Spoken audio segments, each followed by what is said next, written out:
जय श्री राम प्यारे भक्तों, ऐसे मनुष्य दुनिया में सबसे श्रेष्ठ होते हैं। प्यारे भक्तों, सब तरह के मनुष्य हैं दुनिया में, लेकिन श्रेष्ठ होना चाहते तो सब हैं, परंतु श्रेष्ठ होने के लिए कुछ हमें करना पड़ेगा। हमें ऐसे गुण होने चाहिए कि हम श्रेष्ठ बन जाएं, क्योंकि हम खुद कहेंगे कि हम श्रेष्ठ हैं तो हम श्रेष्ठ नहीं होंगे। जब तक हमें दुनिया नहीं बताएगी कि वो श्रेष्ठ है, जब तक हम श्रेष्ठ नहीं होंगे। तो आज के वीडियो में हम यही बताएंगे कि किस तरह के मनुष्य दुनिया में सबसे अधिक श्रेष्ठ होते हैं। देखो, अगर कोई मनुष्य छोटे से भी छोटे काम का आरंभ करता है तो करने से पहले एक बार वह यही सोचता है कि इसके करने में मुझे क्या लाभ होगा।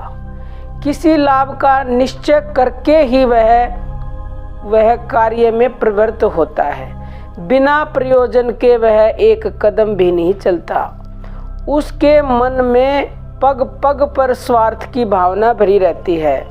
इसी स्वार्थ बुद्धि से मनुष्य को बार बार दुख रूप संसार चक्र में भटकना पड़ता है। इसलिए कल्याण चाहने वाले मनुष्य को स्वार्थ रहित होकर लोकहित के लिए ही कर्म करने चाहिए। जैसे प्यारे भक्तों, स्वार्थी मनुष्य प्रत्येक काम के आरंभ में यही सोचता है कि इसमें क्या लाभ होगा। ऐसे ही निस्वार्थी पुरुष के मन में यह भाव होना चाहिए कि इससे अन्य प्राणियों का क्या हित होगा। जिस काम के आरंभ में संसार का हित सोचकर प्रवृत्त हुआ जाता है वही निष्काम कर्म है। और जो मनुष्य निष्काम कर्म करते हैं ऐसे मनुष्य श्रेष्ठ तो होते ही होते हैं, साथ में भगवान के भी परम प्रिय होते हैं। लोक उपकार के कामों में धन संपत्ति और शरीर के आराम का त्याग कर देते हैं ऐसे मनुष्य, और यह बहुत ही उत्तम है। परंतु वे जो इसके बदले में मान, बड़ाई और प्रतिष्ठा चाहते हैं, इससे उनका वह त्याग निस्वार्थ नहीं रह जाता। मान, बड़ाई, प्रतिष्ठा की कामना से शुभ कर्म करने वाले लोग अवश्य ही शुभ कर्म न करने वालों की अपेक्षा तो बहुत ही अच्छे हैं, किंतु वास्तविक कल्याण में तो उनकी यह कामना भी बाधक ही है। यदि कहीं राग द्वेष के वश होना पड़ा तब तो इस कामना से पतन भी हो सकता है।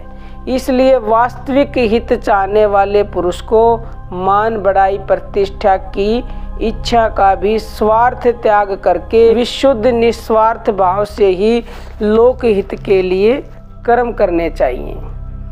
ऐसे मनुष्य मान, बड़ाई, प्रतिष्ठा और स्वर्ग की इच्छा का भी त्याग कर देते हैं। केवल अपनी आत्मा की उद्धार की इच्छा से यज्ञ, दान, तप, सेवा, सत्संग, व्यापार आदि शास्त्र विहित कर्म करते हैं। यद्यपि इस प्रकार कर्म करने वाले लोग सभी साधकों से श्रेष्ठ हैं, तथापि केवल अपनी ही आत्मा की उद्धार की इच्छा भी मुक्ति रूप स्वार्थ बुद्धि के कारण कभी कभी मोह में डालकर साधक को कर्तव्य से दूर कर देती है।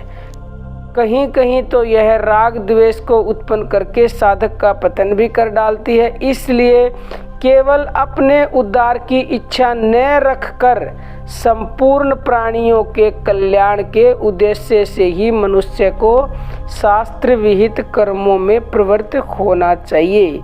इस प्रकार निस्वार्थ भाव से कर्म करने वाला मनुष्य ही परमात्मा को प्राप्त हो जाता है, परमात्मा का प्रिय होता है, और सभी मनुष्यों में वही मनुष्य श्रेष्ठ होता है जो केवल और केवल सभी से प्रेम करता है। उनकी भलाई के लिए, उनका प्रेम पाने के लिए, परमात्मा से भी अगर वो प्रेम करता है तो केवल और केवल उसका प्रेम ही पाने के लिए करता है। प्यारे भक्तों, ऐसे मनुष्य परमात्मा के दर्शन की भी इच्छा नहीं करते, वो केवल उनका प्रेम पाने के लिए ही उनसे प्रेम करते हैं।